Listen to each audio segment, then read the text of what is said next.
Bonjour à tous, nous sommes le vendredi 27 mars et pour terminer la semaine, nous n'allons pas ouvrir le journal avec le match de l'équipe de France, même si on en parlera en deuxième news, mais on va parler d'une information sur les volontés d'Arsenal concernant Kvaratskhelia. Ça peut sembler être une rumeur mercato à la con, mais vous allez le voir, c'est très sérieux et c'est davantage les questions de timing qui rendent cette information relativement intéressante. Évidemment, le débrief du match de l'équipe de France, mais je vous spoil ce que je dirai à la fin de la vidéo, ce sera le gros sujet d'analyse de l'après-midi, c'est pour ça qu'on passera rapidement dessus. Et on parlera également du match de l'Italie qui lui connaissait de gros enjeux. On retournera du côté de la France pour parler de l'avenir d'Højbjerg et de Panicelli qui malheureusement s'est blessé. Installez-vous confortablement et bienvenue pour le journal du jour. Arsenal veut Kvaratskhelia et je vous arrête tout de suite, c'est pas une rumeur mercato à la con comme on en a d'habitude parce que là l'information est extrêmement fiable, elle vient directement du boss du service foot de The Independent et c'est même confirmé par Sky Sports, mais il y a un truc qui est crucial, c'est le timing. Évidemment quand on est sérieux, personne ne parle de court terme dans ce dossier, on sait que ça va être compliqué mais ça veut quand même dire qu'il y a une volonté long terme de la part d'Arsenal. Alors le premier truc qu'il faut avoir dans ce dossier en tête, c'est qu'Arsenal a besoin de se renforcer offensivement et que ça fait partie des grandes préoccupations. Le profil de Kvara est apprécié par Arteta mais également par la direction sportive du club. Le Géorgien est vu comme un profil qui pourrait apporter de la qualité intrinsèque, du leadership et évidemment une capacité à être créatif qui pourrait faire du bien aux Gunners. Du côté du Paris Saint-Germain, c'est là que les choses se compliquent parce que les deux médias sont extrêmement transparents sur le fait qu'on n'est pas vendeur. Effectivement, Paris n'a pas besoin d'argent, le joueur se plaît en plus du côté de la capitale et son ambition c'est d'aller soulever une deuxième Ligue des Champions.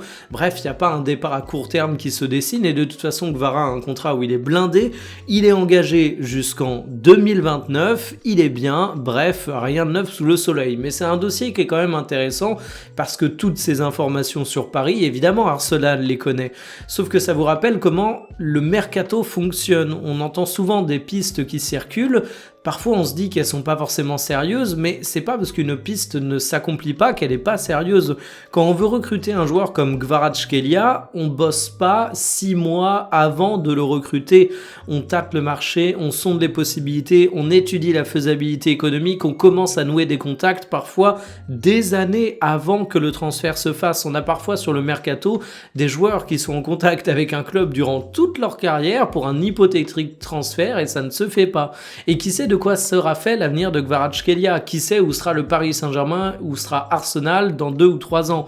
Donc finalement, cette volonté, elle est bel et bien réelle, elle vient de sources sérieuses, mais que les Parisiens dorment sur leurs 2 oreilles, jusqu'à présent, il n'y a pas de risque à court terme pour Kvaratskhelia, mais en tout cas, on peut être certain d'un truc, c'est que l'intégralité des joueurs du Paris Saint-Germain font l'objet de rumeurs, et ça montre leur qualité, ce qui est plutôt une bonne nouvelle pour Paris finalement. Et 1, et 2, et seulement 2-1, faut quand même pas déconner, la France n'a pas fait un 3-0 face au Brésil, mais ça a tout de même été un match extrêmement intéressant pour les Bleus. C'était une rencontre qui était regardée avec la plus grande des attentions, parce que c'est un grand choc juste avant la Coupe du Monde, ça sert un peu de prise de température aux deux formations, et du côté des Bleus, on a eu du bon, on a eu du moins bon, mais on a eu une victoire, et c'est peut-être ça que tu allais chercher en priorité. Voici les compos qui étaient alignés. Upamecano a des notes moyennes dans la presse ce matin, alors un bon début de match mais peu rassurant à d'autres moments, expulsé à 53e. En fait ça me dérange parce que j'ai l'impression qu'on analyse sa performance à l'aune du score. Si on avait été en demi-finale de Coupe du Monde, qu'on avait perdu le match, qu'on serait retrouvé éliminé, ou pas Mécano dans la presse il aurait pas pris des 5, il aurait pris des 3. Et là, étant donné qu'on a gagné le match, on est un petit peu plus clément. Moi je trouve quand même que son expulsion elle est à pointer du doigt et c'est quelque chose qu'on aimerait ne pas voir en équipe de France, et dans des matchs où tu es censé te tester, il faut évidemment être sévère par rapport à ça. Sur les offensifs, on a été drôlement réaliste, une fois n'est pas coutume, assez peu de tirs, mais un taux de concrétisation des occasions qui est à saluer. Kylian Mbappé qui se rapproche doucement mais sûrement du statut de meilleur buteur en équipe de France. J'ai beaucoup aimé Olysée dans la création, comme à son habitude, et Hugo Ekitike est à souligner aussi, puisqu'il n'était pas à son poste préférentiel, mais il a fait un match qui était vraiment propre techniquement, intéressant offensivement et absolument irréprochable dans l'attitude sans le ballon.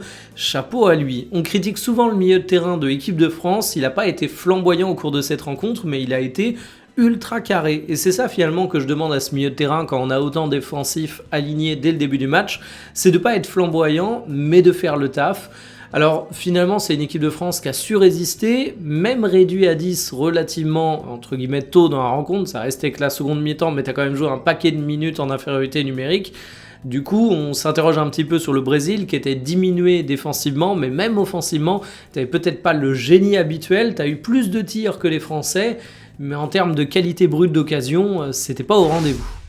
Si la France faisait joujou dans un match amical, l'Italie, elle, avait une rencontre bien plus sérieuse qui l'attendait. C'était un match où les Italiens jouaient tout simplement leur peau, c'est-à-dire la qualification pour la Coupe du Monde. Ils ont fait le taf, c'est une victoire, mais on peut dire que la tension était présente et que les enjeux ont pesé sur les épaules des Italiens. Voici les compos qui étaient alignés pour ce 2-0.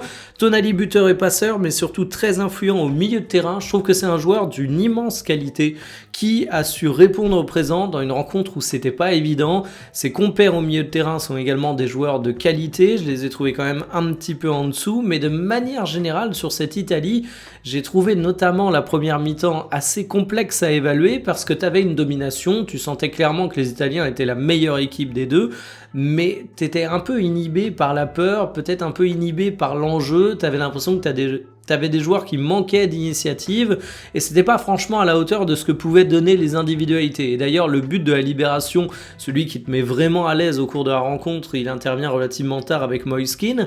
Et je trouve que la rencontre de Moiskin est assez représentative de l'Italie de manière générale. C'est un joueur qui a beaucoup raté, c'est un joueur qui a pas fait un match immensément rassurant, mais c'est quand même un joueur qui a fait le job. Et c'est ça que je vais retenir de cette sélection italienne, c'est que l'enjeu il est tellement grand qu'évidemment ça peut t'inhiber, évidemment ça peut te faire des matchs en dessous de ta qualité intrinsèque, mais la victoire elle est là. Désormais il va falloir valider le ticket pour la Coupe du Monde face à la Bosnie. Ce sera pas simple mine de rien parce que ce sont des matchs où tu es dans un combat à mort, donc forcément la qualité intrinsèque est un critère, mais c'est pas le seul. Cette équipe d'Italie a quand même pas mal d'arguments à faire valoir, il y a quand même des joueurs intéressants, mais il va falloir être sérieux jusqu'au bout. Est-ce qu'Højbjerg va partir de l'Olympique de Marseille cet été? Ce sont des rumeurs extrêmement sérieuses qui nous viennent notamment du journal L'Équipe, mais également toute la presse marseillaise en parle. J'ai envie de dire déjà, bien heureux celui qui saura exactement de quoi sera fait Marseille au cours de l'été, parce que en termes de direction, en termes de joueurs, en termes de projet, c'est un petit peu le flou total. Et déjà qu'on est habitué à un Marseille qui bouge beaucoup durant les mercatos, mais alors là c'est un délire. Si tu devines de quoi sera fait le mercato marseillais, franchement tu peux jouer au loto parce que c'est un peu la même probabilité de réussite. Alors la petite fiche d'Højbjerg, c'est un joueur qui a été transféré définitivement l'été dernier, mais il était à l'OM depuis 2024, sous contrat jusqu'en 2028, donc théoriquement il lui reste 2 ans de contrat, et il est actuellement valorisé 18 millions d'euros, ce qu'en fait un actif relativement intéressant pour Marseille. Autrement dit, si tu le vends, tu pourrais renflouer les caisses, et vu que tu aimes bien recruter assez régulièrement durant les étés, faire rentrer un petit peu d'argent, ça pourrait être positif, même si tu vas peut-être moins être une plateforme d'achat-revente avec le départ de Longoria. Concernant Højbjerg, il y a plusieurs choses qui circulent concernant le potentiel départ du joueur. On a La Provence qui nous a parlé de son intégration au sein du vestiaire, où parfois c'est un petit peu frais, mais honnêtement, les bruits de vestiaire, j'ai toujours du mal à juger leur crédibilité. On a le journal L'Équipe qui nous dit que c'est une réflexion qui pourrait également naître dans la tête du joueur, principalement. Il était notamment proche de Roberto De Zerbi, il doit voir que le contexte marseillais évolue beaucoup aussi, ça c'est moi qui l'ajoute, et donc peut-être qu'il a envie d'aller chercher un peu plus de certitude ailleurs, et surtout, Højbjerg, il a un âge important, celui du dernier gros contrat, et peut-être que partir de Marseille serait l'occasion d'aller signer un plus gros chèque ailleurs, et de terminer sa carrière avec un projet un peu plus rémunérateur. Dans tous les cas, même si Højbjerg a pu être irrégulier parfois à l'Olympique de Marseille, moi je considère qu'il fait partie des joueurs cadres, des joueurs importants, des joueurs qui répondent souvent présents, qui t'apportent de la sérénité. Donc j'aimerais bien qu'il reste du côté de l'Olympique de Marseille. Après c'est comme tout, il faudrait voir les conditions, il faudra voir de quoi il sera entouré, il faudra voir les offres que tu auras sur la table, il faudra voir la volonté du joueur. Donc je vais conclure comme j'ai commencé, bien heureux celui qui devinera de quoi sera fait l'effectif marseillais pour la saison prochaine. Je suis dégoûté pour Panicelli, dégoûté pour l'Argentine, dégoûté pour Strasbourg, vous l'avez peut-être vu, mais le joueur s'est fait une rupture des ligaments croisés, ça veut dire fin de saison pour lui, ça veut dire pas de Coupe du Monde alors qu'il avait sa place, et ça veut dire surtout que Strasbourg va devoir se débrouiller sans celui qui est son meilleur buteur. Et d'ailleurs, Panicelli, c'est le meilleur buteur de Strasbourg avec 20 réalisations en 39 matchs et 4 passes décisives, mais c'est également le meilleur buteur de Ligue Ligue 1 tout court. C'est vous dire à quel point c'est un joueur de qualité. C'est un joueur qui, en plus, va mettre du temps à revenir à son top. On sait comment ça se passe avec les croisés. Tu as une absence qui est hyper longue. Et derrière, avant de retrouver la pleine faculté de footballeur, avant de retrouver tous tes moyens, avant de retrouver la confiance, l'état physique, les automatismes, bah t'as quasiment autant de temps que la blessure. Donc oui, Panicelli, on n'est pas prêt de le revoir au top. C'est dommage parce que sa saison à Strasbourg, elle est vraiment exemplaire. C'est vraiment un joueur qui est kiffant.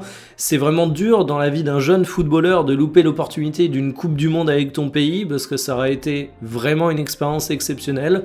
Donc pas grand chose à dire si ce n'est de souhaiter un bon rétablissement aux joueurs et un bon courage pour Strasbourg qui n'avait pas besoin de ça parce que vu leur position en Ligue 1, les matchs vont être relativement importants pour savoir ce que tu pourras décrocher ou non pour la saison prochaine. Mais là, tu as un atout de points en moins.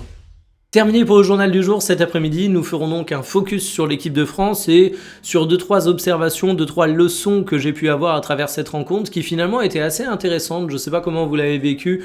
De mon côté, j'avais pas mal d'attentes et quand on a pas mal d'attentes, on est souvent déçu, mais là, pour le coup, j'ai trouvé ça assez cool. J'ai bien aimé l'approche du match de Didier Deschamps. Tout n'a pas été parfait, évidemment, on reviendra sur ça aussi, mais ça mérite qu'on s'y attarde. Je vous donne donc rendez-vous aux alentours de 17h pour la dernière vidéo de la semaine. Kiffez bien, salut!